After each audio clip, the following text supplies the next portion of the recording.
Apesar de estarmos mostrando a codificação em Java, a arquitetura e a estrutura de código gerada no C# é a mesma, mudando somente questões de sintaxe. Podemos visualizar a estrutura de código gerado para a classe de entidade de armador. Observe que os métodos inicializar e clone fazem exatamente a mesma coisa nas duas linguagens. O método em Java verificar regras de negócio atômica, assim como no C#, valida se o atributo nome é uma string nula, além dos métodos de obter e configurar o nome do armador.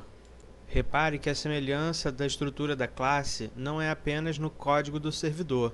Podemos verificar essa mesma semelhança nas classes geradas para o ActionScript. Veja o método verificar RNA e os métodos de obter e configurar o nome do armador. Podemos verificar também que as classes que fazem interface com o usuário são separadas em duas classes distintas. Uma somente com as definições dos componentes visuais. A outra é a classe que faz o controle desses componentes segundo o padrão ViewController do Smalltalk. Aqui estamos adicionando um evento do clique do mouse no botão de inclusão da tela de armador, fazendo disparar no método MSVIncluir. Temos um método que limpa a interface com o usuário, outro que preenche os dados na tela e um que pega os dados da tela e envia para o servidor. Além destes, para ganhar em performance, fazemos uma validação dos controles visuais que precisam ser preenchidos antes de enviá-los para o servidor.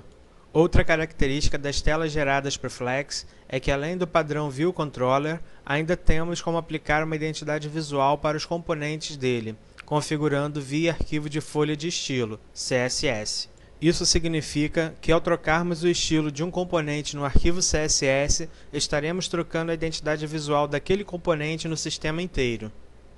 Tanto a tela de login quanto as outras telas do sistema, a tela de gate, por exemplo, mudaram a cor de fundo verde pela cor azul.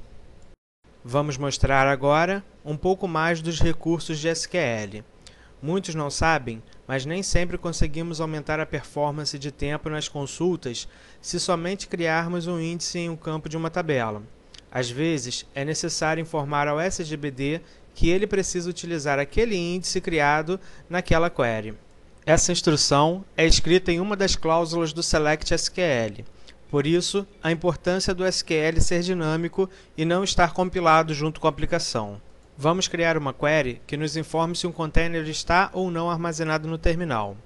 De forma consciente, comentamos a linha que faz o join entre as tabelas, para simular o esquecimento dessa cláusula pelo desenvolvedor. Veja que o plano de execução nos informa que a execução da query fará um plano cartesiano. Isso faz com que a execução da query fique bloqueada nas aplicações Wisdom. Vamos corrigir e rodar novamente o plano de execução. Veja que o plano mudou, mas a query ainda possui uma advertência, uma vez que o plano de execução nos informa que ele terá um acesso full na tabela de gate, mesmo a tabela de gate tendo os índices necessários. Neste momento, vamos alterar a query informando ao sistema gerenciador de banco de dados que é para ele utilizar os índices informados naquela query. Veja que no plano de execução ele não fará mais um acesso full na tabela, e sim um acesso full no índice, consequentemente, muito mais rápido.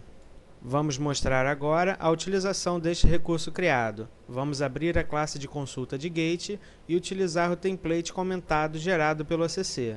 Aqui, basta mudar o nome da query, o tipo do seletor, o nome do parâmetro e o nome da tag enviada da camada client, ou camada USC. Finalizando assim a programação para a utilização daquele recurso criado. Vamos mostrar agora algumas estatísticas geradas pelo framework, conhecida como introspecção. Com o usuário público logado, vamos incluir um cliente João. Em seguida, vamos incluir um novo cliente chamado José. Após a inclusão destes dois clientes, vamos efetuar logoff na aplicação e logar com um outro usuário. Vamos acessar o cadastro de cliente e pesquisar pelo nome João. Vamos mudar o nome deste cliente e, em seguida, confirmar a alteração no sistema. Agora, vamos pesquisar pelo cliente José, fazendo a sua exclusão. Ainda logado com o usuário Fernandes, vamos incluir um novo cliente. Feito isso, vamos ver essas estatísticas no ACC. vamos para o módulo do console, acessando a introspecção do sistema MMRA. Vamos listar os componentes mais utilizados. Podemos ver que o componente de armador com 25 utilizações, em seguida cliente com 9. Vamos verificar também os componentes com tempo superior a 1 segundo, filtrando uma data. Temos aqui o componente de gate em abstração, que por 12 vezes superou a marca de 1 segundo de execução. Podemos ainda mensurar esses dados através de gráficos. Neste caso, estamos representando em um gráfico de pizza, onde cada fatia representa a quantidade de vezes que o componente levou mais que 1 segundo para ser executado. Temos também os recursos mais utilizados, com o tempo médio de execução, o maior tempo de execução do recurso e o tempo limite dele. Podemos também fazer um filtro para saber apenas as queries que estão demorando mais do que o tempo limite registrado no cadastro. Podemos mostrar também algumas estatísticas por usuário, por exemplo, os usuários que fizeram logon no sistema.